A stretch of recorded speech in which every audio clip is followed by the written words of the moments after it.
All Hit Radio.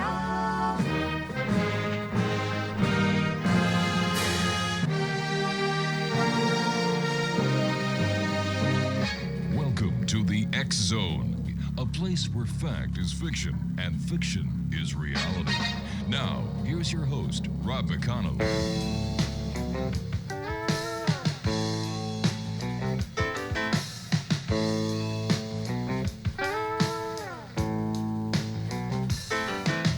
Ivan was an old bear tracker.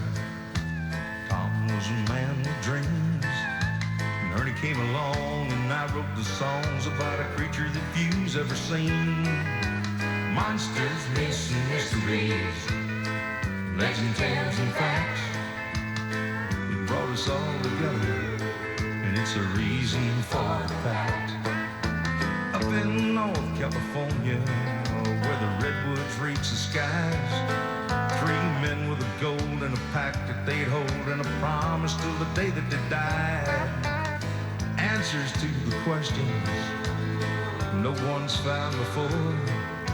Driving determination, the only key they had to unlock the door. Monsters, myths, and mysteries, legends, tales, and facts. And welcome back, everyone. This is hour 2 of tonight's show, and we're coming to you on the X Zone Broadcast Network, Talkstar Radio Network, Mutual Broadcast Network, and on your hometown classic 1220 CFAJ AM here in St. Catharines, Ontario, Canada. And they stream us, not only broadcast us live to thousands upon thousands upon thousands of Ontarians, people who live in the northern parts of New York and the state of Pennsylvania, but they also stream us at classic1220.ca. Exxon Nation, this hour, I welcome a truly fascinating guest, a guest that we've had on the show before, but not very recently, I might add, Jason OFFUTT. He's an award-winning journalist, university professor, and acclaimed author known for his deep dives into the paranormal, the unexplained, and the downright bizarre. From real-life monsters to shadow people to government secrets and UFO encounters, Jason has explored it all in his best-selling books like Darkness Walks, Chasing American Monsters, and What Lurks Beyond. With a sharp eye for evidence and a storyteller's voice, Jason brings credibility, curiosity, and a touch of wit to every tale. He's here tonight to pull back the veil of the strange phenomena that lurk just beyond the edge of the normal life. Buckle up, Exo Nation. We're going into the unknown. Joining me now is Jason OFFUTT. And Jason, welcome back to the X Zone. It's been way too long. It has been way too long, Rob. Thank you so much. And wow, that introduction, you made me sound interesting. Well, I know you, so I know how interesting you are. Jason, what was it that first sparked your interest in the paranormal and the unexplained? Well, it had to do. Well, I was always one of those kids who preferred monster movies over, over any other type of movie. I would watch Star Trek reruns and Lost in Space reruns over Mr. Rogers' Neighborhood and Sesame Street. So I always liked strange things, but it was in 1973 when it really hit me. There were in July that year, there were news reports out of Louisiana, Missouri, which is on the other side of the state from where I live, but still it was in my state, about Bigfoot encounters. A bunch of eyewitness Bigfoot encounters in my state, and it was in the newspaper. I tracked this for the like 3 or 4 weeks that they wrote stories on it, because it was in the newspaper, so Bigfoot's got to be real, right? Yeah, exactly. Yeah. And exactly. And I'm a longtime journalist, so by golly, yes, it is. But that got me really interested in Bigfoot, because it wasn't just something that was in on a Saturday afternoon monster movie. I remember watching The Abominable Snowman from 1958 with Peter Cushing and Forrest Tucker. Tucker. Gosh. It wasn't just that. Yeah. Well, did that bring back memories? Yeah, it did. Black and white TV. Wow. Absolutely. They were the good old days. Okay, I'm sorry. Yeah. No, but that's what got me interested in. I don't know, 7, 8 years old about that time, and I lived on a farm, and I Hmm. drove mom crazy because that's all I would talk about. And I would disappear for hours in the afternoon, wandering the cornfields that surrounded our house, looking for Bigfoot footprints. And uh, yeah, she wanted to know where I was. Fancy that. Did you tell her what you were doing? Oh yeah, absolutely. And what did your mom say? Well, she just didn't like me out in the corn, all afternoon by myself. But growing up where I did and when I did, a father who was a farmer, he was pretty much straight laced. Hmm. Everything is the way it is, and there's no such thing as Bigfoot or ghosts or any of that nonsense. Yeah. But my mom was really open to that sort of thing. So, yeah. When I was about 15 and all three of us saw a UFO over the farm, Wow. yeah, my dad kind of changed his tune as well. I have an uncle who was a farmer in New Brunswick, and I must tell you something. Farmers are the hardest working people that are out there, and yet they're the most loving.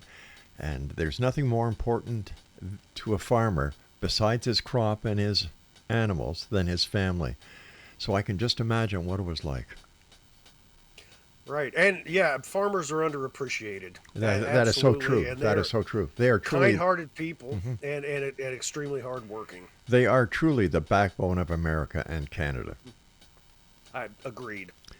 All right, so tell me about this UFO sighting. Oh yeah, I was uh it was spring planting season. So dad was out really late Hmm. and his truck pulled up. It was already dark, probably I don't know, 10 o'clock, maybe 9 or 10. And he didn't come in. And mom sent me outside to go check on him. And he was leaning against his pickup. And I walk up to him and ask what's going on. And he points out in over the farm field that there was about a mile between us and the next house, and this field separated us. And he pointed up in the sky and he said, "Do you see that?" And I looked, and it was a just perfectly clear sky. And for those of your listeners who've never been out in the country away from light pollution of the city, it out in the country the stars Oh look like gosh, you can yeah. reach up and grab Yeah. them. Uh, but there was a spot in the sky. It looked like my best description is like an old uh, paper punch, a hole Hmm. punch. It looked like God had punched a hole in the sky. It was just black, and I looked at it and I saw it, and then he asked me to stop talking and just listen. And there was some weird hum that we both heard, and he sent me in, and I went and got mom, and mom came out and she saw and heard the same thing. And then the phone rang, and I ran in the house and answered it. We had cordless phones by that time, and it was our neighbor across the farm field asking if we saw the black shape over the field and if we could hear the hum. And at that point, it really hammered it in that, yeah, we're seeing this. It's something real. And mom went back in the house, and dad and I stood out there until the thing finally, I don't know how long we were out there, but the thing finally uh, rose up straight up in the air, and it eventually just disappeared in the distance. My gosh. I have no idea what it was, but it's unidentified. Yeah. Tell me, how does your background in journalism influence your approach to the way that you do researching on the paranormal and this, supernatural phenomenon? I It has helped me. If I were just going to go Hmm. into researching the paranormal, I wouldn't have a clue what I was doing, and I would call myself a ghost hunter or a monster hunter, or something like that. Um, it has me approach any esoteric topic unbiasedly. I do research just like I would if I were, writing a straight news story for a newspaper. Right. I interview people, what they experienced. I handle everything, like I did when I was in journalism.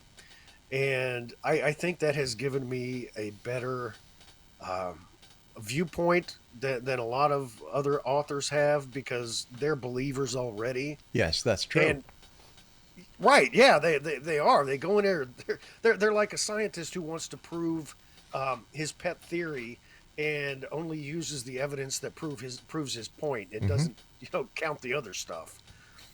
So I think it is. I think my stories are extremely credible, just for the fact that I approach them as a journalist. You've written everything from nonfiction to science fiction. How do you balance storytelling with actual investigative techniques? Well, it's when it comes to, I've written science fiction, I've written horror, I've written comedy. It all sort of works out the same, because it doesn't matter if I'm writing about something completely far-fetched, scientific, or science fiction wise. It's got to be grounded in truth, because if it's not grounded in truth, it's going to be completely unbelievable. Hmm. Physics still has to work. The way people treat each other, the way people communicate, has to be normal, or it's not going to work for the reader. So I've used a lot of journalistic techniques when it comes to research and dialogue that I use with my nonfiction books. In your And opinion, and you said storytelling, yeah, and that's what I'm a storyteller. So I mean that's what I do with but aren't both types of writing. credible researchers in the paranormal like yourself? Aren't you also historians? Oh, 100%. Yeah. Yes, I'm glad you brought that up.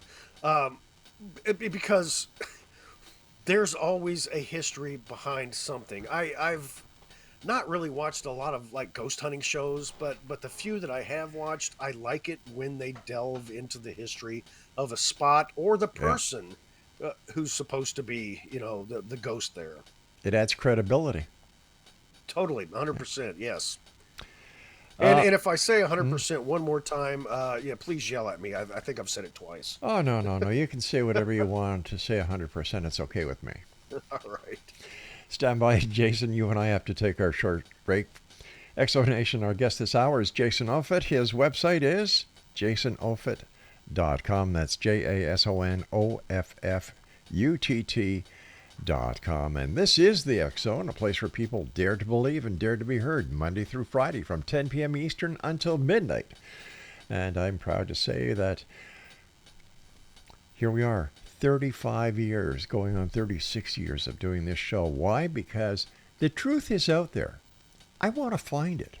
I really want to believe, but I want to see the proof. Now, people say, well, Rob, why do you do it if you don't believe? Well, gosh darn it. I've got the best job in the world because I can bring people on, like Jason, and get firsthand information. Now, there's three sides to every story, Exonation. His side, her side, and the truth.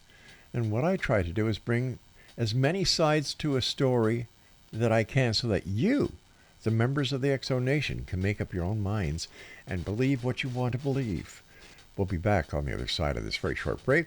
Don't go away.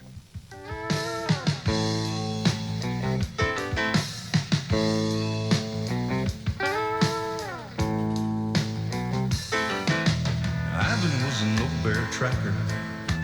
Tom was a man with dreams. And Ernie came along and I wrote.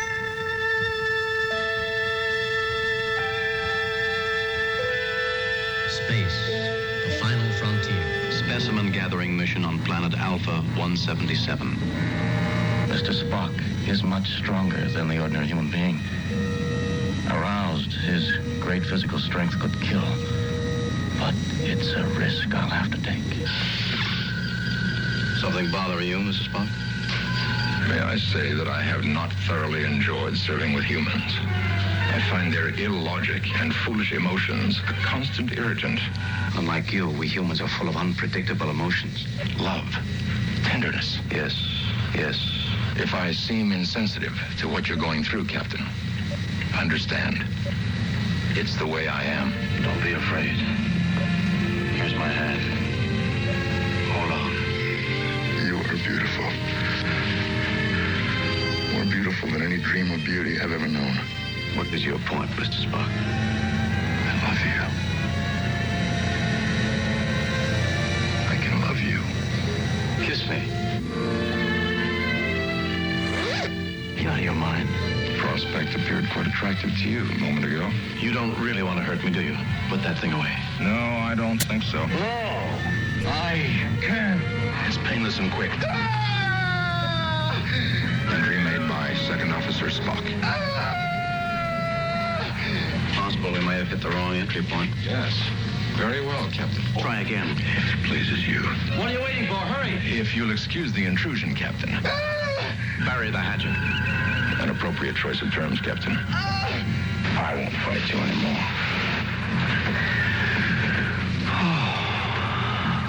I feel so weak. I'll be glad when this is over.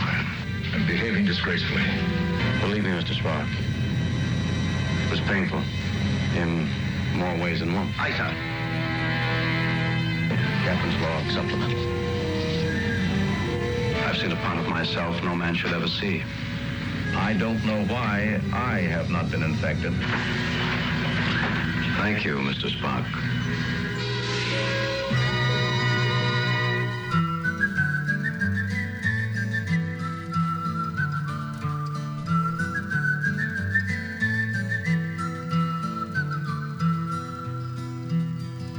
All around old Cape Horn, ships of the line, ships of the morn. Some who wish they'd never been born, they are the ghosts of Cape Horn.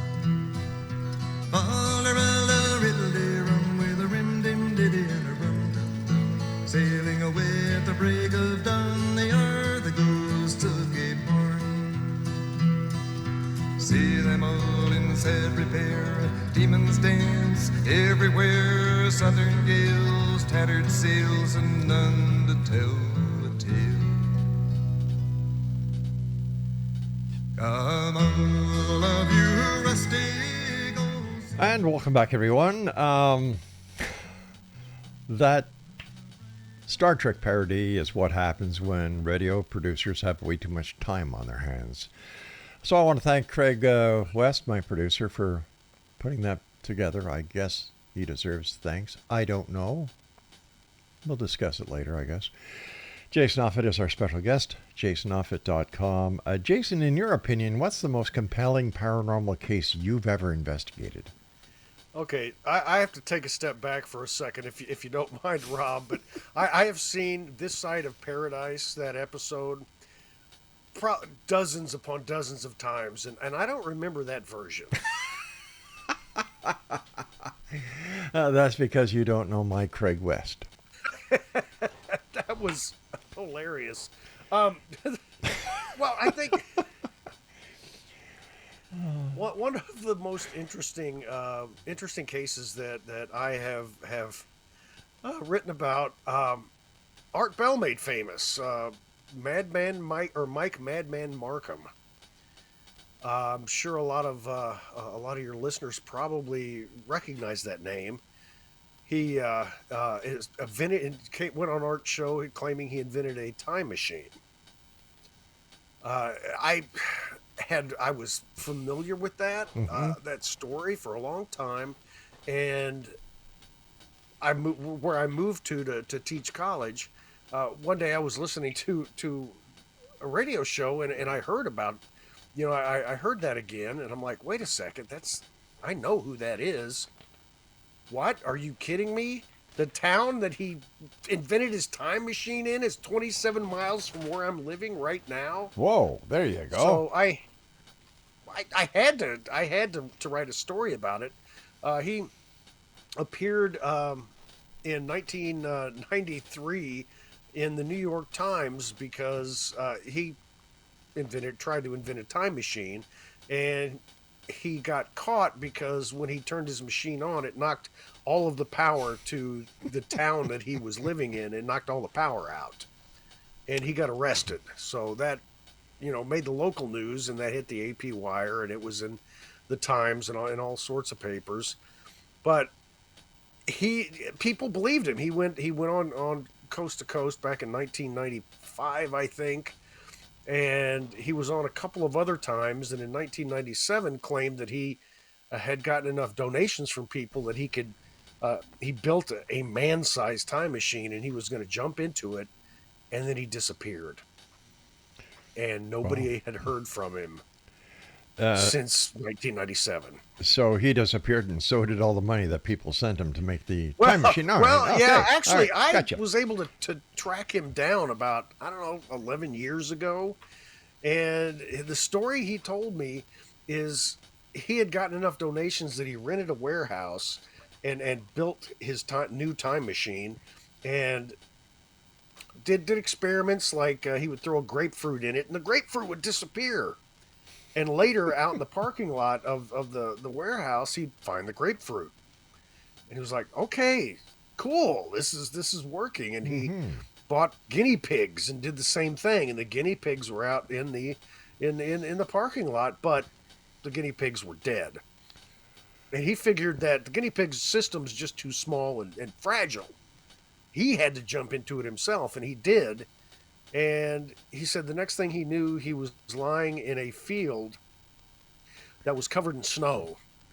And he didn't know who he was. He didn't know where he was. He walked until somebody picked him up. He ended up in a homeless shelter and didn't get his memory back until about a year later. And he was in Cincinnati at the time. And he went back to where he had his warehouse, which was in Kansas City, Missouri, and it had been emptied out. He had no proof whatsoever of what he'd done, but he said he was done with time travel. I guess so. He should have called up Jeff Goldblum, you know. Yeah. Yeah. You know, what did you What did you make of that story? Like here, you were talking to him. What was it? Face to face? I talked to him on the phone. He was in Cincinnati. I was in Northwest Missouri. So, what did you take away from the conversation? He sounded serious. The thing is, he had like 1 or 2 years in trade school to learn about electronics. So could he have invented a time machine? You know, most probably not.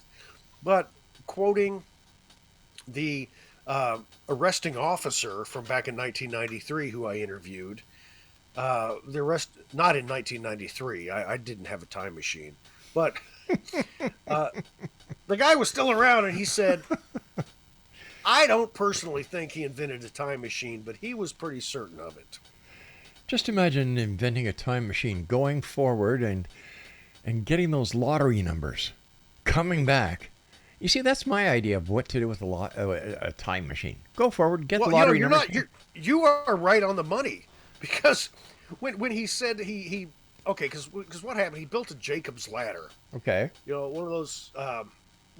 Dr. Frankenstein had one on a shelf somewhere, and he saw this weird heat signature that shouldn't have been there because of the electricity, and he threw something at it and it disappeared, and then it reappeared. It fell on the table farther, on down the kitchen table, and he was like, "I've invented a time machine. I need to build a man-sized one so I can go in the future and get the lottery numbers and come back." Oh, man after my own heart. That's exactly. He wasn't trying to, increase the body of knowledge or improve mankind. He just wanted to get some money. I'm still wondering why psychics don't do that. That's a great point. Let's hope they're all ethical. That's why. I'm sorry, what did you just say? I said, let's hope they're all ethical. That's why they don't do it. I've never heard ethical and psychics been put in a sentence before doing the show for 35 years. I like to be the first of something. You're 100% right. I figured I'd throw in the 100% there. Thank you. I'm glad you did. Yeah. So that's the weirdest, and I can understand why. Yeah, that's one of the most fun to me. Well, what's your take on these shadow people that a lot of paranormal investigators and ghost hunters are seeing? Are they ghosts or interdimensional beings or something else entirely brought back by the guy's time machine, maybe? Who knows? Well, I'm going to say all of the above. Okay. I interviewed more than 250 people around the world. I mean, it's from not just the U.S. and Canada, Brazil, Mexico, South Africa, Europe, Australia. I mean, all over the place. And people are seeing something. Yeah. And they all look the same, roughly the same. But there are some of these shadow people who behave differently. And I put them into different categories.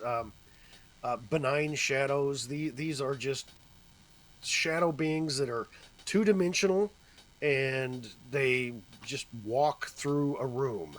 They take no notice of you whatsoever.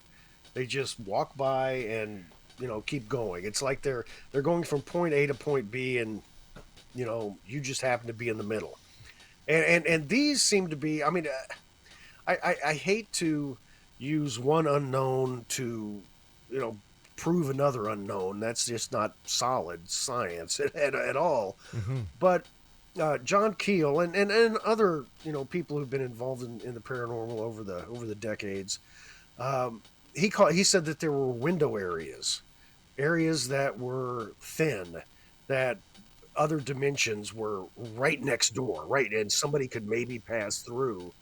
And that's what he accredited Mothman, to going through one of those window areas. But I'm wondering if maybe shadow people are, some shadow people are just people, us, in another dimension, walking by a thin area between the dimensions, and that's all we can see of them. Maybe we're shadow people to them.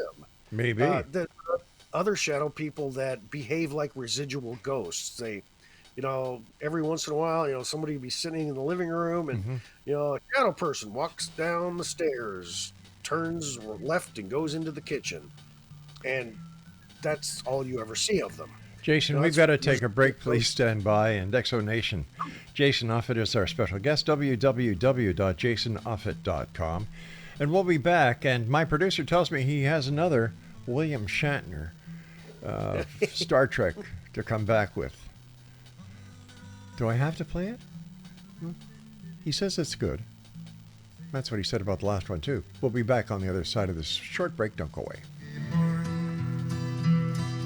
See them all in sad repair, demons dance everywhere, southern gales, tattered sails, and none to tell the tale. Come on, love you, rusty. I'm not a Starfleet commander or T.J. Hooker. I don't live on Starship NCC-170 or own a phaser. I don't know anyone named Bones, Sulu, or Spock. And no, I've never had green alien sex. But I'm sure it'd be quite an evening. I speak English and French, not Klingon. I drink Labatt's, not Romulan ale.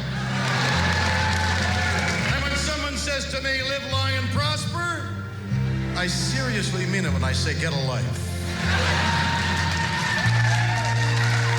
My doctor's name is not McCoy, it's Ginsburg.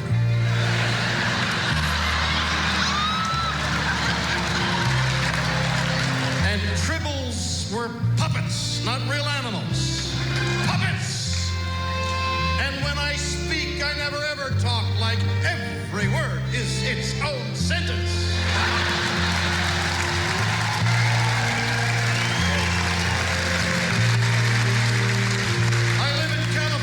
But I was raised in Montreal. And yes, I've gone where no man has gone before, but I was in Mexico and her father gave me permission. My name is William Shatner, and I am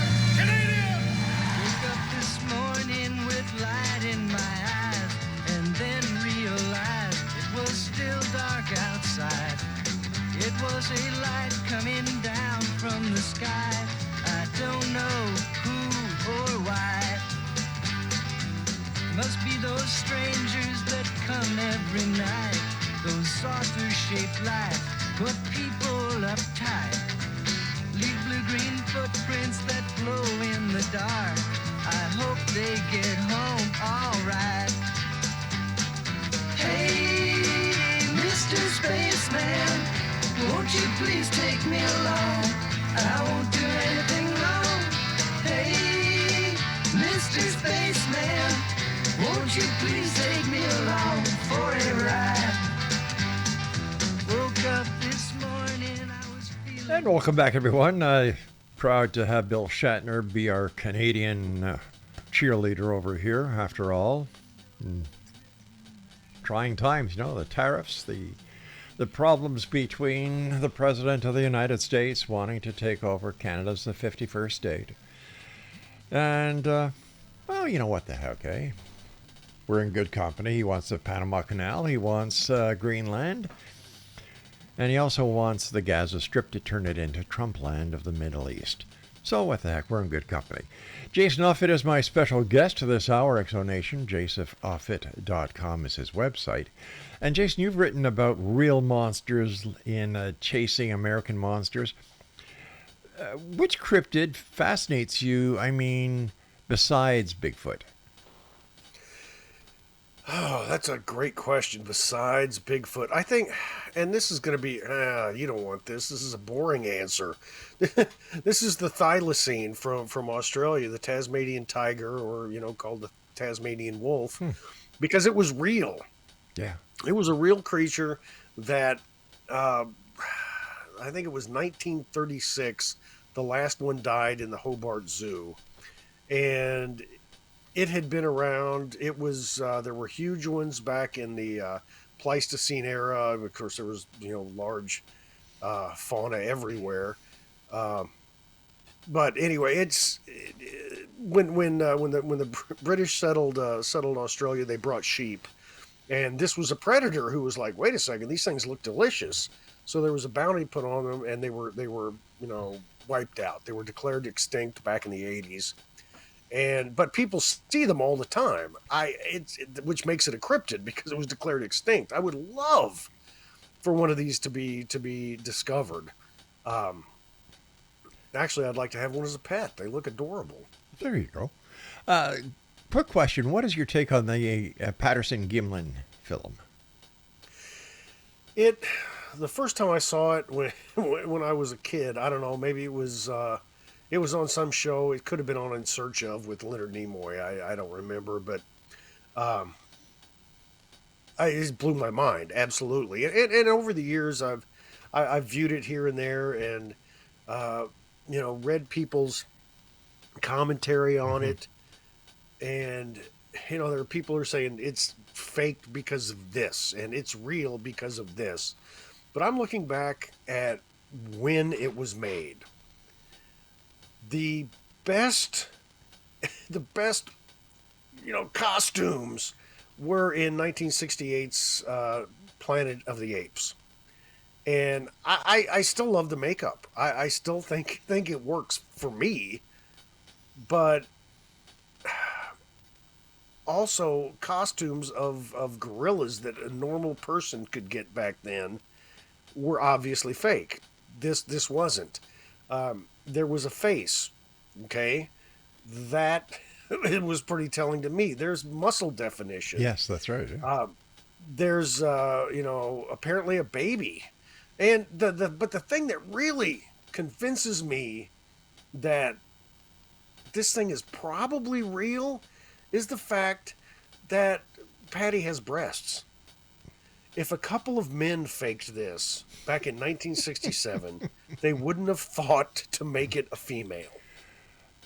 Well, it all depends on what the men had on their mind, you know, and how things were going on at home and how much they had to drink that night, you know.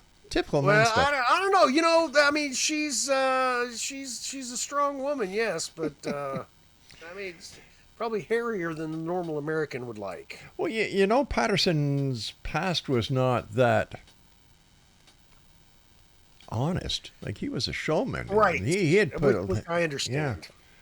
Yeah, and that's the black eye. That is a black eye. Mm-hmm. Also, the fact that they rented the camera and they said, we're going to go shoot footage of a Bigfoot. And they did. So there's a lot to doubt, and I probably should doubt it, honestly. I mean, I do doubt to some extent, but how so? To quote Fox Mulder, I want to believe. Exactly. Exactly. And it seems that the one main thing that is missing in all encounters of the paranormal is proof. Proof.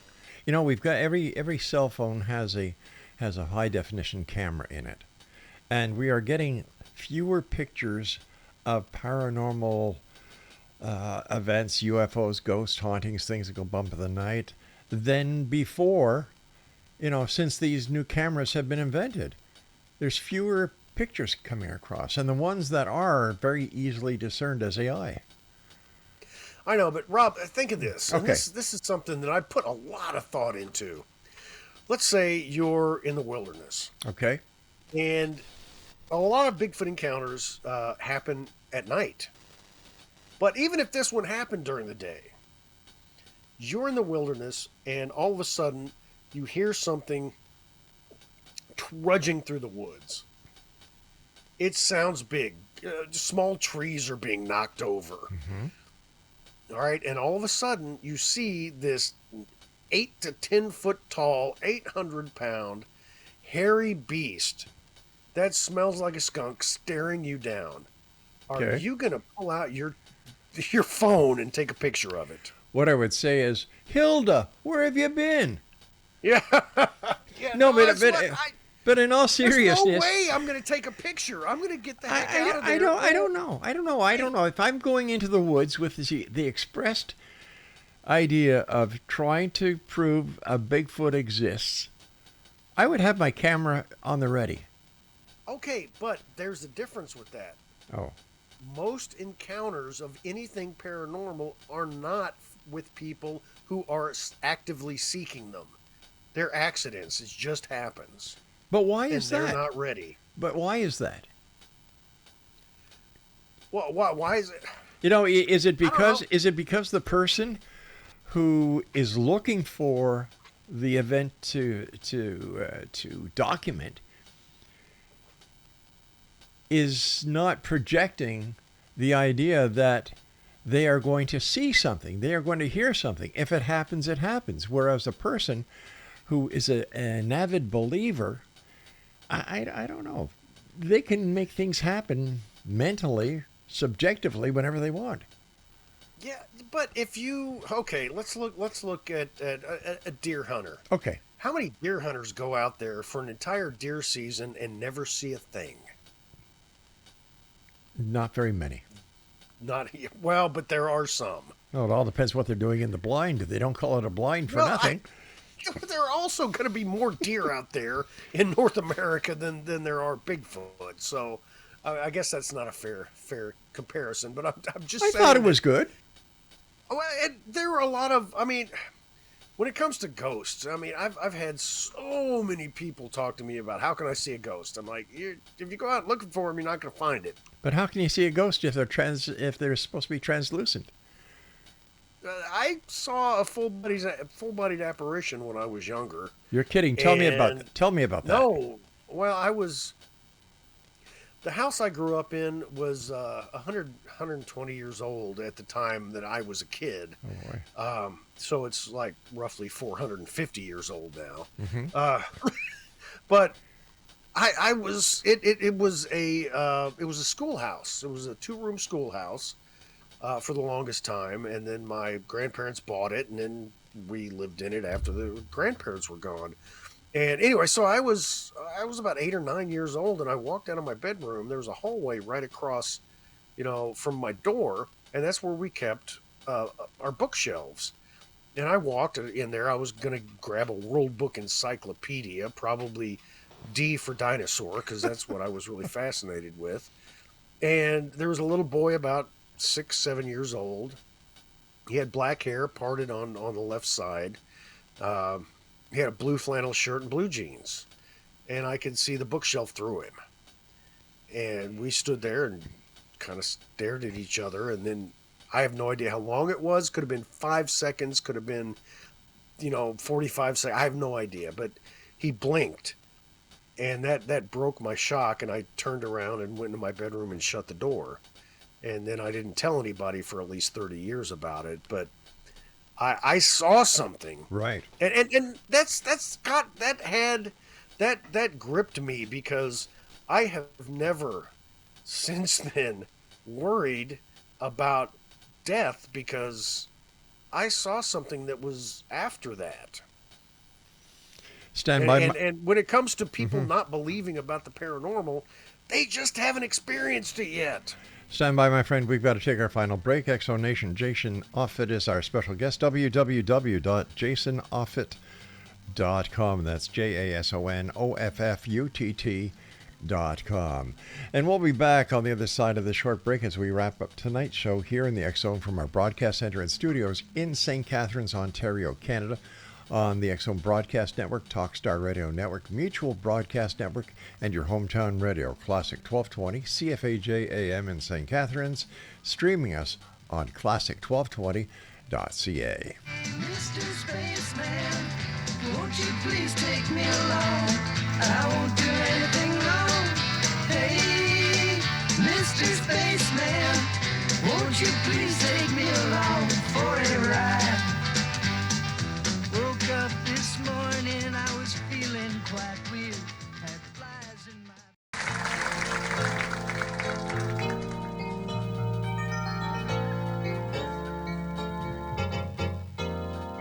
Well, I just got back from Roswell, where the aliens have been. And if you ask the feds the cause, well, they'll only lie again. Now I'm hunted by the gumshoes, and I'm wanted by the cops, 'cause they think that I might be the guy making circles in the crops. And I know that there's a conspiracy from the voices in my head. Elvis lives, that's clear to me. It's McCartney who is dead. And if the Mars man should come again and take me, I will go. I will take a trip on their rocket ship. God bless the UFO.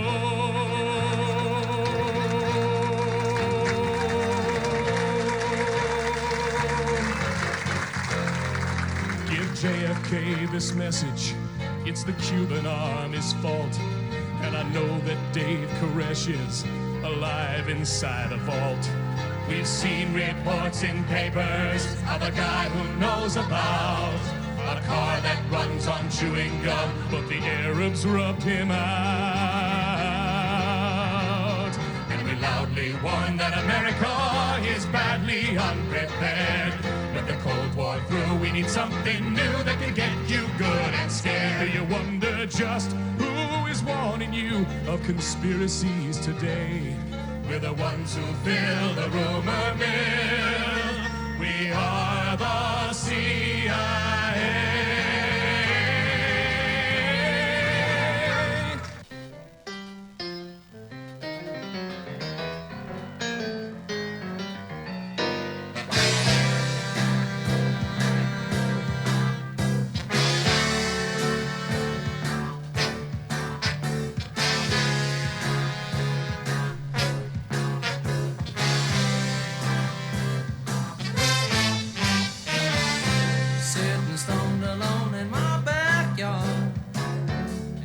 Myself, why should I work so hard? Sit and dream about the days to come. Half a dress just soaking up the sun. Sitting here, I hope I don't get fried. 2 years ago, you know, I almost died. And yet there's nothing better for your soul than lying in the sun and listen to rock and roll. Sunny days. Ah, there you have Sunny Days by my favorite band of all time here in Canada, Lighthouse. I had the pleasure of working with Skip Brokaw at one of the radio stations that the X Zone was in our earlier years. A fantastic guy, fantastic group. Sorry that Skip has passed, and he is certainly missed by one and all. Our guest this hour is Jason Offutt. And Jason, I have to ask you, with what President Trump is trying to do with Alcatraz, how do you think that the people who run the tours there are going to make out? Do you think that in fact he will recommission Alcatraz? I think that's something he just said off the cuff. I don't think he really meant it. I mean, how much work would have to be done to that facility to bring it back to where people could actually live there? Yeah, well, I know they'd be in prison, Yeah. but still. You know, one of the reasons he gave was because his favorite mobster, Al Capone, was there. And don't forget, nobody ever escaped Alcatraz, according to the president. According to the president. I want to apologize to the entire nation of Canada from the citizens of the United States of America. Oh Lord. Apology accepted. You guys would have a huge influx of new citizens willing to be Canadian, but you guys don't want us. That's where you're wrong, my friend. We are welcoming an untold number of professors and scholars from the United States up here now. What, professors? Really? Yeah, because of what is happening. I'll have to look into it more. Yeah. No, I'm serious. And listen, we love Americans. We really do. And it's hurting us as much as it hurts our friends in the States. We just want to figure out, what the hell did we do that was wrong? I know he's saying it's because of the fentanyl, 0.000, whatever it was. And then it's because of the dairy products that we don't allow to go down to the States. Well, there's a maximum that's never been reached. So, keep on with the dairy products. I just think it's crazy. I really do. He wants to make us the 51st state. He calls our prime minister a governor, and then he wants to take the Panama Canal back, and he wants to take Greenland, and he wants to make, the Gaza Plateau into a Trump land. Mind you, I'm still waiting for somebody to give me a $400 million luxury jet, and I guess I'm going to wait a long time. Right. It's the good people that suffer in all of this. Well, and that's the case with every government that does something that only the government wants. Yeah. It's the good people who suffer. And this is, oh my gosh, I've been beating my head against the wall for months now. But here's the most optimistic, because I'm a journalist at heart, and I pay attention to the news all the time. And this is the most optimistic headline I have read in a couple of months. And here it is. Okay. Universe will die much sooner than expected, new research says. My favorite one is, if President Trump wants a parade, all he needs to do is resign. Right. Yes. That would get a big one. Oh. Everybody's celebrating in the streets. Well, you know what? He was put in by the majority of people. It was fair. It was honest. He is the president.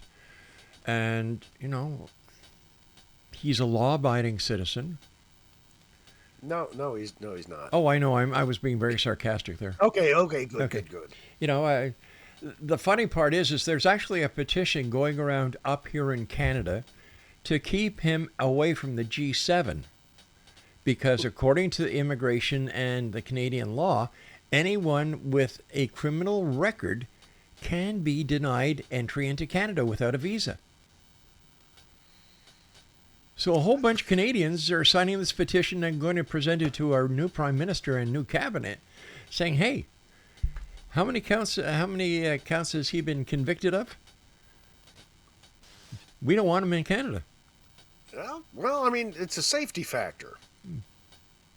It is. Right. It is. Well, it's when it comes to immigration, I've proposed at my university a study abroad class next summer, where we would go. We would start off in Paris and go to the catacombs. It's a travel writing class. Oh, wow. That focuses on the paranormal, and we'd be going to from there through the Channel. Look for vampires in London. Go to the Whitechapel district. I've already got an interview set up with druids at Stonehenge, witches, witch coven in Birmingham, and we'd end up at Loch Ness on the lake looking for the monster, and that sounds like so much fun. It does. But I'm thinking, am I going to get back into my own country? I had a guest come on the show within the last 2 weeks who teaches at a university. And he said, Rob, whatever you do, do not talk about politics because of everything that is going on in the universities. I could be in trouble. I said, okay. Well, yeah, I mean, I guess I could be now too, but I yeah. Sometimes you just have to say things. Yeah. Well, whatever happened to freedom of speech? Which is a great question. Freedom of the well, press. Freedom of speech, or we're also looking at somebody. Somebody asked Trump, a reporter, about do you have to follow the Constitution? Yeah, He's like, I don't know. Yeah. What? Oh my God. I don't know why people are afraid of him. You know, Republicans, they talk in very close-knit corners about what he's doing wrong, and you know, when it comes to making a decision that would, well, what was the last one he did? Oh my God! Well, look at this poor guy still in El Salvador. You know? Oh yeah, that's which is unconscionable. It's so sad. It is. It's like America right now is. There were bad Monty Python skits. Everybody thinks everything Monty Python did was brilliant. Much of it was. But they had a few turkeys now and again. Yep. America right now, the United States, is a bad Monty Python skit. But you know what? It's a few. When you look at the number of people in the United States, it's the people at the helm of the SS Titanic that are the issue, not the passengers. You know what I mean? Well, right. I mean, do you think the majority of Russia wants to, be in this? What is it? The third year now, the war against the Ukraine? No, they don't. They don't want to do it at all. Oh, But wait it's a the minute. government. Wait a minute. Wasn't that war stopped the first day Trump came into power? Yeah, right. It did. Yeah, it was totally stopped, and there's nothing going on between Israel and the Palestinians. Nothing Yeah. at all. Yeah, because it all stopped. Oh, I know. It's a strange world these days, my friend, and I really look forward to the day when things return to normal, if they ever do. I heard an interview the other day where somebody was speaking about the Supreme Court justices, and they were talking about one of the rulings against Trump. And the reporter said, well, what happens if the president does not comply?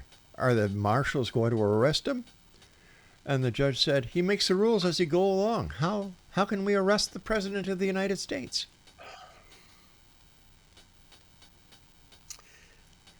Yeah. Yeah. Hey, but at least you're up north. Well, anytime you want, I'm down here. anytime you want to come up, my door will always be open for you, my friend. Okay, thank you very much. Yeah. Hey, You listen. have no idea what you just did. Oh, yes, I did. You and I could have a hell of a good time. I'll bring beer. Oh, all right. Oh, no, bring Jack Daniels. We can't have it up here anymore. Okay, I'll bring Jack. Yeah, I'll bring Jack Daniels. Hey, listen, I want to thank you ever so much for joining us. It's a great pleasure talking to you again. It's been way too long. And take care of yourself and just keep the great work up. Hey, thank you so much, Rob. This has been such a great time. And yes, I would tell you to keep the great work up, but you've been doing it for long enough. I don't have to tell you that at all. You're very kind, my friend. Take care of yourself and X Zone Nation. A big thanks to Jason OFFUTT for joining us tonight and taking us on an unforgettable journey into the world of the unexplained. Now, if you'd like to explore more of Jason's work, whether it's monsters, UFO, ghosts, or government oddities, no reference to President Trump there, I think. Visit his website at www.jasonoffutt.com. That's JASONOFFUTT.com.